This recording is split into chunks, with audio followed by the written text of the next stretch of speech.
Greetings and salutations. It is the second day of March is on us, and if you watched the last video, you'll see that I have changed my learning progress from how to write a short story to how to complete a short story, because, well, I've mentioned that I've tried for stories before, but they all end up novels because I don't know when to stop, really.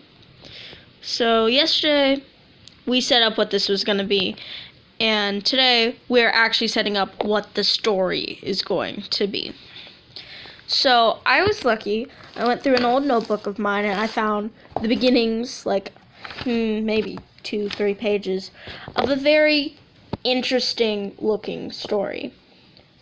From what it seems, it's about 3 characters who happen to be gods, and 2 of them are these very powerful, like, heads of the pantheon, and the third one doesn't even have a name, but seems to have an older power than they do.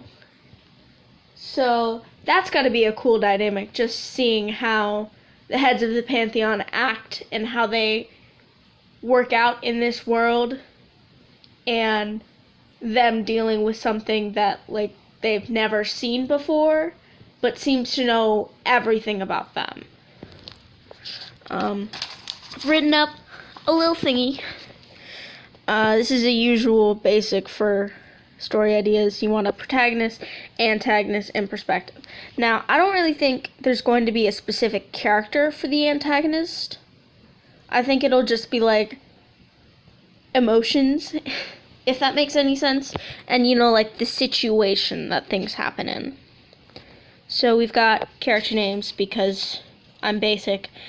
I literally just looked up life, death, and peace in Latin because, well, our 2 heads of the pantheon, vita and mortem, life and death, they are the balance. That's why instead of 1 head of the pantheon, it's 2, because they are the balance that holds everything.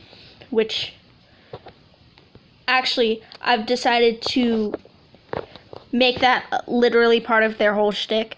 They're called the scales. Gemini. But, then we have Pax. And the idea of this is, well, not really the idea, but the first interaction is them finding Pax before Pax knows their name, and Pax says, "I'd love to tell you my name, but I don't know it." But apparently they've been called on, and the thing is that their name has become part of the common speech that people use in prayers, and, like, doesn't everyone pray for peace? So, like, they've been invoked, pretty much, without really anyone meaning to invoke them. Just, they wanted peace, so they ended up with this god who's trying to help, but doesn't really know how this world works anymore. And we're going with third-person perspective because, I mean, like, that's pretty much the easiest one. Oh, wow, look at me. Talking ahead of my presentation. Look, okay. V and M are the heads of the pantheon, represent balance of life, death, light, dark, peace, older than pantheon. Wow, okay, this one. So, I've got a basic motivation for each of them because characters need motivation.